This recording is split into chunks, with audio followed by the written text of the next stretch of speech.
Welcome back to the channel. Today we're doing a check-in with the Action 4. I'll cover the new update that came out on 7th of September, the 01.02.06.10 firmware update, just to be exact. I'll talk about potential port issues, because I did have the camera disconnect on me several times. I'm gonna talk about some changes to my best settings, and finally some thoughts on the SmallRig cage that you can see I have on my Action 4.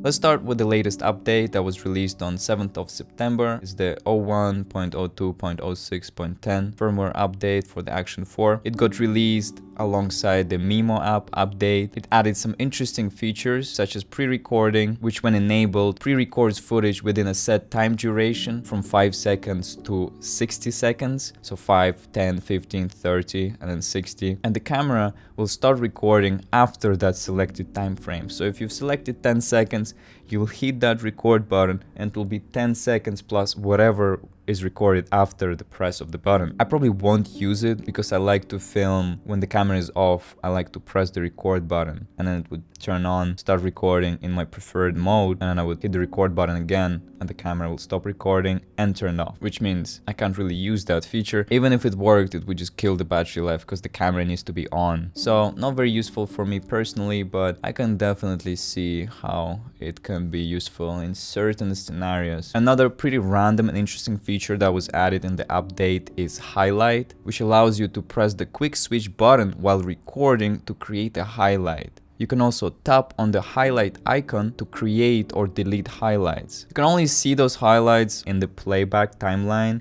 I don't think I'll be using it ever, but if you have some really long recording, I guess, and you're already previewing it, you can mark it. Why would it be useful? It would be cool if you could somehow get those highlights into DaVinci, and that would be dope. But just to have it on camera, I guess it's nice to have, but I don't know. Would you use that?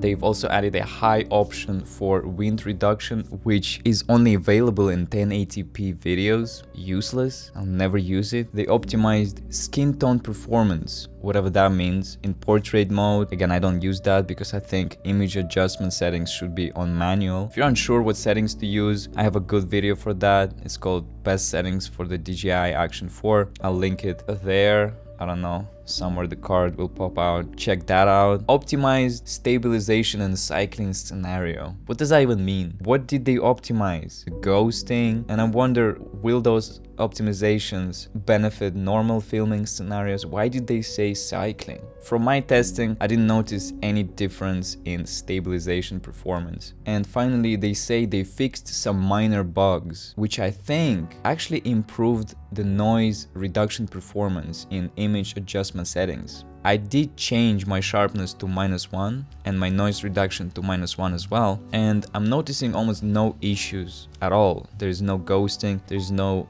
fragments that I used to notice. The footage looks pretty clean. I don't know if it's the update or if I'm going crazy, but I don't see the ghosting anymore. All the Action 4 footage in this video is recorded with these new settings, so you can see for yourself. So now let's talk about the potential issues with the USB port on the Action 4 and the cables.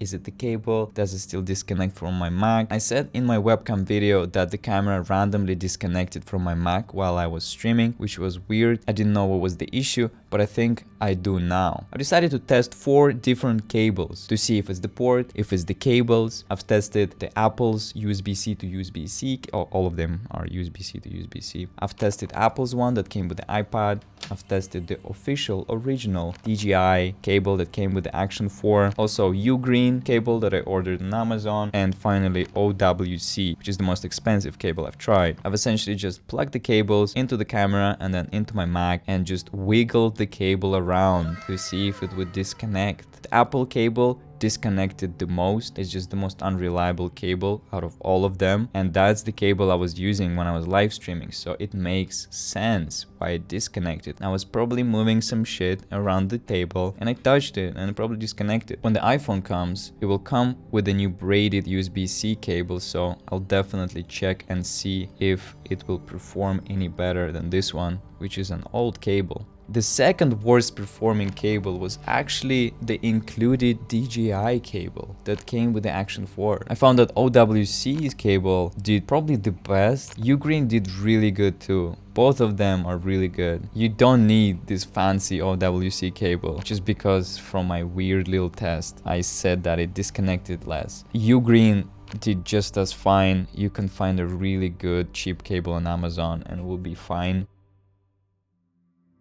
The last thing I want to talk about is actually this beautiful SmallRig cage for the Action 3. It's for the Action 3, it's not for the Action 4, but, and they made sure you know that by putting this metal engraving here, which says, designed for Action 3. Why? Why did you do that? It's very durable, obviously. If it falls, I don't think the camera will break at all. Honestly, I don't think the camera will break if it falls even without the case. Here's the thing. It's cool, but it adds weight. It makes the camera significantly more heavy. So when it falls, yeah, it will probably be damaged less, but then again, the gravity will make it fall harder. So if it falls on your lens, I feel like it's more likely to crack. This becomes a little bit chunky. Apart from that, the functionality is all there. It's a perfect fit. I think the cage reduces the heat of the camera. It feels cooler. But again, I don't have a thermometer to give you the exact numbers, so I might be lying. Maybe the camera doesn't get as hot after the update. And that'll be it for this video. If you found this video useful, like this video, give me a subscription, Nusi. And also, if you share it, I'll give you the new iPhone. Just one share of the video to your friend and the iPhone is yours. That's probably the best way you can help this channel and this journey. Cringe.